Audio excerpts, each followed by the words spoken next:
Hello students, in this video we will discuss one more problem based on the sewer design.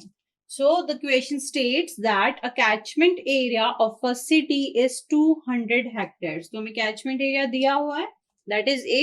तो हम लिख लेते हैं कि हमें given में क्या है, area 200 hectares, right? Assuming that the surface on which the rainfall is classified as follows. Calculate the impervious factor. हमें कैलकुलेट क्या करना है, इम्परवियस फैक्टर निकालना है. If the maximum on the basis of given data, if the maximum intensity of rainfall is 40 mm per hour. हमें intensity of rainfall दी है PC, जिससे हम डिनोट करते थे पीसी से, 40 mm per hour. Calculate the quantity of storm water which will reach the sewer line. तो हमें calculate क्या करना है, हमें स्टॉर्म वाटर की क्वांटिटी को कैलकुलेट करना है.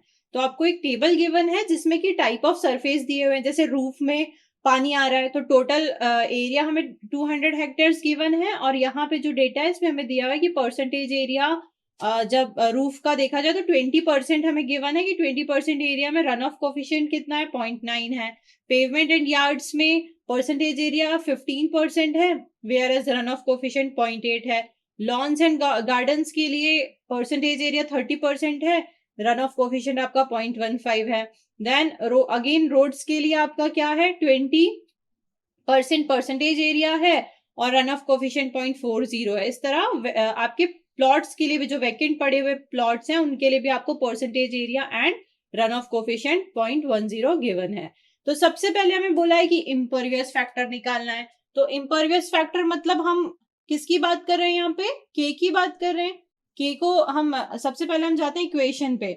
हमने देखा था कि डिस्चार्ज, अब ये भी स्टॉर्म वाटर डिस्चार्ज ही है. जो भी रेनफॉल हो रहा है उससे हमारा क्या हुआ, जो रूफ में आया, पेवमेंट्स में आया वाटर, उनके लिए हमें डेटा गिवन है, परसेंटेज एरिया एंड आपका रन ऑफ कोफिशिएंट भी गिवन है. तो हम डिस्चार्ज कैसे निकालेंगे, सेम हमारा फॉर्मूला क्या था, Q is equals to K P C A divided by 360.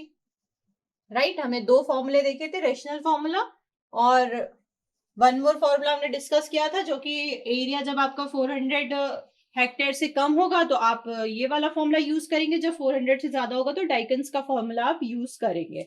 तो अभी तो हमें एरिया दिख रहा है कि 400 हेक्टेयर से कम है, तो हम रैशनल फॉर्मूला ही लगाएंगे. तो Q is equal to K P C A upon 360. अब यहाँ पर K की वैल्यू हम कैसे निकालें, तो K की वैल्यू होती है इम्परवियस फैक्टर. कैसे निकालेंगे, तो हमें एरिया गिवन है ना, परसेंटेज एरिया गिवन है, साथ ही साथ हमें रन ऑफ कोफिशिएंट गिवन है, तो हम इम्परवियस फैक्टर यहाँ पर निकाल सकते हैं. देखते हैं कैसे निकालते हैं. तो इम्परवियस फैक्टर भी हम एक फॉर्मूले से निकालेंगे, and that is K is equals to A1 C1 plus A2 C2 plus जितने भी आपको गिवन है AN CN, मतलब जितना एरिया आपको गिवन है उसके लिए हम यहाँ पे कैलकुलेशन करेंगे, divided by A1 plus A2 up to AN. Right, तो अब यहाँ पर हम देख सकते हैं कि हमें कौन कौन सा एरिया गिवन है, रूफ का, पेवमेंट्स का, लॉन्स का, हमारे जो ब्लैंक या वेकेंट पड़े प्लॉट्स हैं उनके लिए, एंड रोड्स के लिए. तो 5 एरियाज हैं जिनका कि हमें डेटा गिवन है. तो यहाँ पर हम नोट कर लें कि एरिया देखिए हम फर्स्ट वाले का कितना है, 20%, मतलब 0.2. ठीक है, परसेंटेज में है तो हमने यहाँ पे 0.2 पुट किया. एंड कोफिशिएंट देख लीजिए, कोफिशिएंट कितना गिवन है, रन ऑफ कोफिशिएंट 0.9. तो C1 is your run off coefficient, value रख दीजिए 0.9. ये हो गया फर्स्ट के लिए. इसी तरह सेकंड के लिए देख लेते हैं हम.